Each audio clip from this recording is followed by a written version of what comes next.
Assalamualaikum warahmatullahi wabarakatuh. Untuk materi pertama dengan judul hukum sebagai alat kontrol sosial.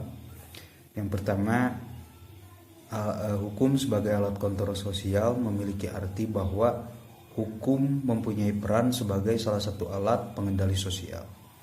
Tentu kemudian dalam hal pengendalian sosial ini terdapat alat-alat yang lain.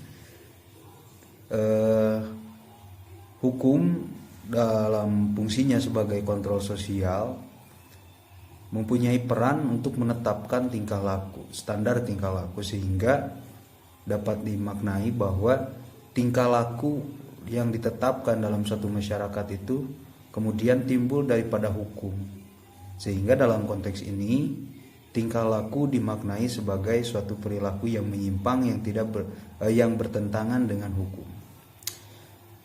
Perlu disadari bahwasanya kebutuhan manusia terhadap hukum itu merupakan suatu kebutuhan yang mendasar. Hal ini berangkat daripada sifat manusia yang pada dasarnya mempunyai karakteristik yang bebas, merdeka, dan otonom. Nah, sehingga kebutuhan terhadap hukum adalah kebutuhan yang bersifat otonom. Namun kemudian ketika hukum diformalisasi, maka aturan-aturan hukum itu bersifat heteronom.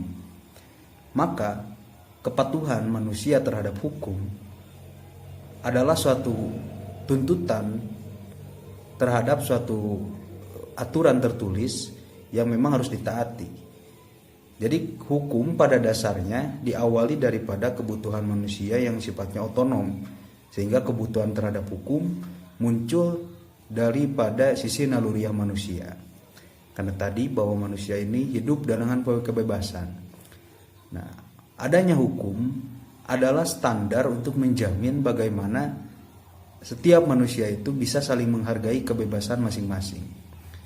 Nah, dalam penerapannya secara praktis, hukum kemudian bersifat heteronom, di mana ketentuan hukum ini bersifat memaksa dan seseorang itu harus mentaati hukum dengan tanpa didasari apapun, baik itu suka ataupun tidak suka, tetapi didasari kepada ketaatan dan kepatuhan terhadap hukum.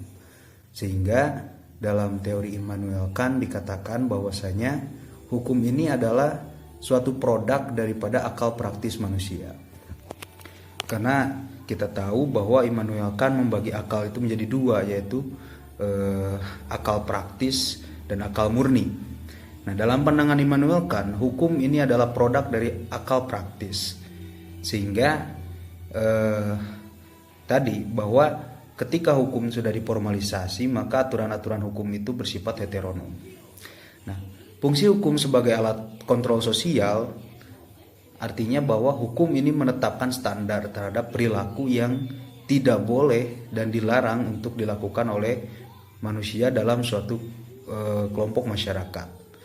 Sehingga hukum sebagai kontrol sosial kemudian mempunyai fungsi yang harus dijalankan oleh beberapa pihak. Dalam hal ini ada dua pihak utama yang harus berperan dalam menjalankan hukum sebagai kontrol sosial. Yang pertama tentu adalah government, pemerintah atau lembaga-lembaga hukum, lembaga-lembaga yang memang bertanggung jawab dalam membentuk hukum ataupun menegakkan hukum. Yang kedua, masyarakat. Karena keberadaan hukum tidak akan efektif, tidak akan berjalan dengan baik kecuali memang dijalankan oleh suatu kelompok masyarakat yang baik dan taat hukum.